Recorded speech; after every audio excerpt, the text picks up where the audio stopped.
He's heating up.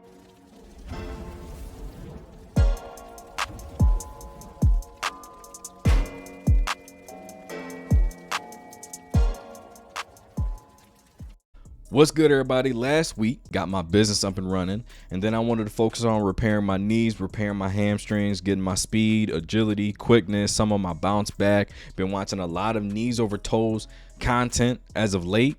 Put a plan together, put a program together for the next 8 to 10 weeks.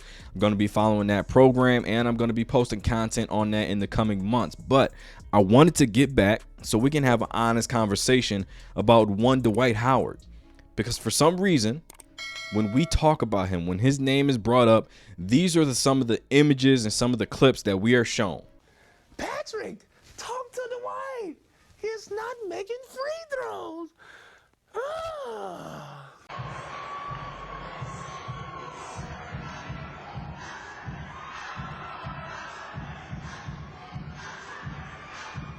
Big shots, and then on the other end, we got some stops. Our D was good tonight. It's very important, but it starts with the D. Now, Dwight Howard, first overall pick, the Orlando Magic in 2004, 15.7 points, 11.8 rebounds, 1.3 assists, 1.8 blocks, 59 from the field, and 56 from the free throw line. That number is higher than Shaquille O'Neal's for his career. His awards and accolades: 8-time All-Star, 5-time rebound champ, 2-time blocks champ, 8-time All-NBA, 5-time All-Defensive Team, 3-time Defensive Player of the Year.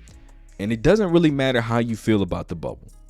Your opinion doesn't matter about that in this case, because the record books will show that Dwight Howard is a 2020 NBA champion with the Los Angeles Lakers.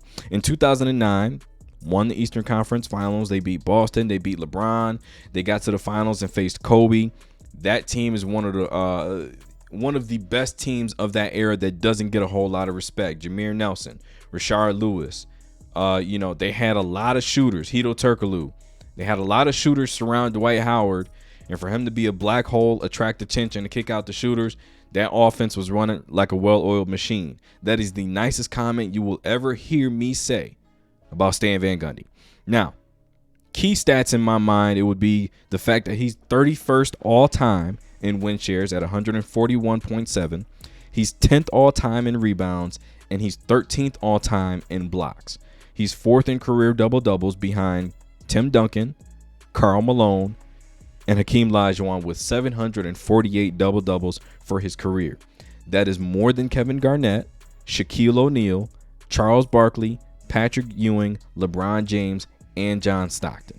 Now, for whatever reason, we like to have this idea that Dwight Howard was a mediocre center, that he wasn't the type of guy that you think could fit on a championship team, whether it be leading a championship team or being a great role player later in the years of his career on a championship level team.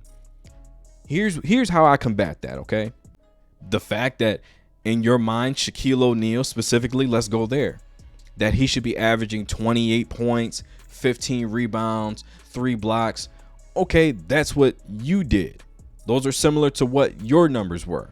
But we've never looked at Dwight Howard as a force of being back to the basket, throw it into him, make a move, put the ball in a hole over and over and over again.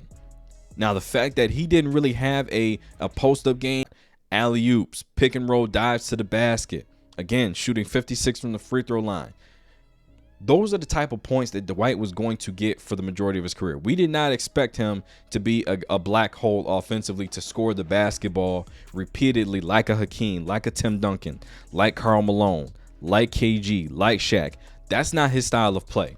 He was there to block shots and get rebounds, and he did that at a very high level, more so than a lot of guys in the entire NBA. Again, 4th in career double-doubles. So he fulfilled his obligation in the sense that what he was drafted to do, that's what he did on a nightly basis. Because he didn't fit the mold of what you viewed as a great dominant center does not mean he was not great in his own right. Like I said, we're going to have an honest conversation now. Not top 75. I have a problem with that, because there's some cases where you say, you know what, to say him being in it justifies his level of greatness. But in some cases, it's like, I don't know, because if you look at this guy, how is he not in the top 75? Well, for Dwight Howard, it's very simple. The voters include Kareem Abdul-Jabbar, Patrick Ewing, Robert Parrish, Shaquille O'Neal, Tim Duncan, David Robinson, Dirk Nowitzki, Charles Barkley, Bill Walton, Bill Russell, Bob Pettit. All these all-time great big men, all these all-time great centers are voting on who comes in and who does not get added to the list. He was a great shot blocking big, a great rebounder, and he still gave you 20 points in his prime every single night. Now, another perspective. We already talked about the personal vendetta aspect, the focus on the voters and not actually who's getting in. Let's talk about the social media era that tells us that Dwight Howard, after Orlando, was basically a useless player. Because again, Dwight Howard for 1, 2, 3, 4, 5, 6, 7, 8, 9, 10, 11, 12, 13, 14.